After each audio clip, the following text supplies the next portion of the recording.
नमस्कार, आप देख रहे हैं जाट मीडिया और मैं हूं अभिषेक मिश्रा। देखिए, बिहार में मंत्रिमंडल विस्तार को लेकर खबर है। ये मंत्रिमंडल विस्तार आज शाम 5 बजे होने वाला था, लेकिन नीतीश कैबिनेट का विस्तार एक बार फिर टल गया है। और कहा यह जा रहा है या जानकारी ये है कि ये मंत्रिमंडल विस्तार कल सुबह 11 बजे हो सकता है या हर हाल में ये मंत्रिमंडल विस्तार कल हो सकता है। अब जाहिर है मंत्रिमंडल विस्तार टल गया, लेकिन अगर कल मंत्रिमंडल विस्तार होने जा रहा है तो इस मंत्रिमंडल विस्तार से जुड़े हुए कुछ सवाल भी हैं।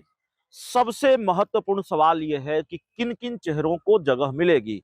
भारतीय जनता पार्टी और जनता दल यूनाइटेड के वो कौन से चेहरे होंगे जिनको जगह मिल सकती है। तो मंत्रिमंडल विस्तार टलने की जो असल वजह बताई जा रही है वो ये बताई जा रही है कि भाजपा के शीर्ष नेतृत्व ने उन चेहरों पर मुहर नहीं लगाई है, उन नामों पर मुहर नहीं लगाई अभी तक जिनको मंत्री बनाया जाना है। उन विधायकों विधान पार्षदों के नाम पर मुहर नहीं लगी है।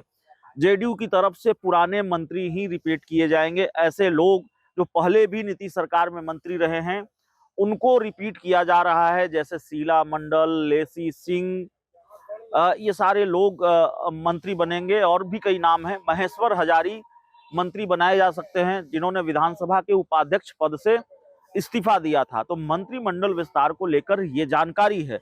लेकिन मंत्रिमंडल विस्तार को लेकर सबसे दिलचस्प सवाल ये है कि क्या बिहार के पूर्व मुख्यमंत्री जीतन राम मांझी की डिमांड पूरी होगी। बिहार के पूर्व सीएम और हिंदुस्तानी आवाम मोर्चा के संरक्षक जीतन राम मांझी ये मांग करते रहे हैं कि हमारे पास मतलब हमारी पार्टी को 2 मंत्री पद मिलना चाहिए, हमारी पार्टी के कोटे से 2 विधायकों को मंत्री बनाना चाहिए। उनके बेटे संतोष सुमन पहले से नीतीश सरकार में मंत्री हैं और जब 1.5 महीने पहले बिहार में नीतीश सरकार एनडीए की सरकार बनी, नीतीश कुमार इंडिया गठबंधन को छोड़कर एनडीए के साथ आए और भाजपा के मंत्रियों ने जब शपथ ली, जेडीयू के मंत्रियों ने जब शपथ ली नीतीश के साथ साथ, तो संतोष सुमन ने भी शपथ ली, उनको भी मंत्री बनाया गया। और एक निर्दलीय विधायक हैं सुमित कुमार सिंह जो पहले भी नीतीश सरकार में मंत्री रहे हैं, उनको भी मंत्री बनाया गया। लेकिन पोस्टरों के जरिए कई बार अपनी डिमांड मांझी खुलकर कहते रहे और उन्होंने ये कहा कि देखिए, 1 रोटी से हमारा पेट नहीं भरता, हम 2 रोटी की मांग कर रहे हैं, हमारे 1 और विधायक को मंत्री बनाना चाहिए। बल्कि नाम भी बता दिया जीतन राम मांझी ने कि हमारी पार्टी में विधायक हैं और अभी मौजूदा वक्त में प्रदेश अध्यक्ष है डॉक्टर अनिल कुमार, जो पहले भी नीतीश कैबिनेट में मंत्री रहे हैं, उनको मंत्री बनाया जाना चाहिए। तो ये डिमांड भी की जीतन राम मांझी ने कि डॉक्टर अनिल कुमार को मंत्री बनाया जाए।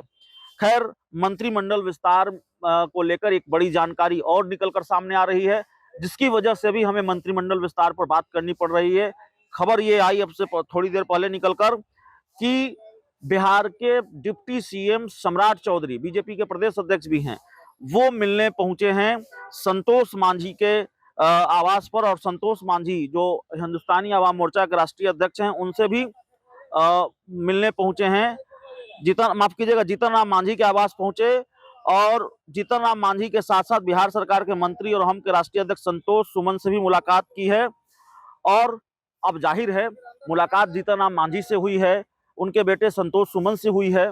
तो फिर ये सवाल है कि भाई, मंत्रिमंडल विस्तार होने जा रहा है और इस मंत्रिमंडल विस्तार से एक दिन पहले अगर ये मुलाकात हो रही है तो फिर क्या 2 रोटी की मांग पूरी होने वाली है, या यूं कहें कि हिंदुस्तानी आवाम मोर्चा के किसी और एक विधायक को, डॉक्टर अनिल कुमार को, एक बार फिर मंत्री बनाया जाएगा। मांझी की पार्टी के कोटे से 2 लोग मंत्री होंगे, मांझी की डिमांड पूरी होगी। देखिए, मांझी अहम तो हैं, मांझी कहते रहे हैं कि हमने सरकार बचाई है। एक वक्त पर जीतन राम मांझी के 4 विधायक बहुत महत्वपूर्ण हो गए थे। मांझी ने अगर पाला बदल लिया होता तो नीतीश सरकार चली जाती, इस बात की पूरी गुंजाइश थी। लेकिन मांझी नीतीश कुमार के साथ खड़े रहे, उन्होंने पाला नहीं बदला। ऑफर था उनके पास और कहा तो जाता है कि मुख्यमंत्री तक बनाने का ऑफर था, लेकिन इस ऑफर को उन्होंने नहीं माना। तो अब कल मंत्रिमंडल विस्तार होने जा रहा है।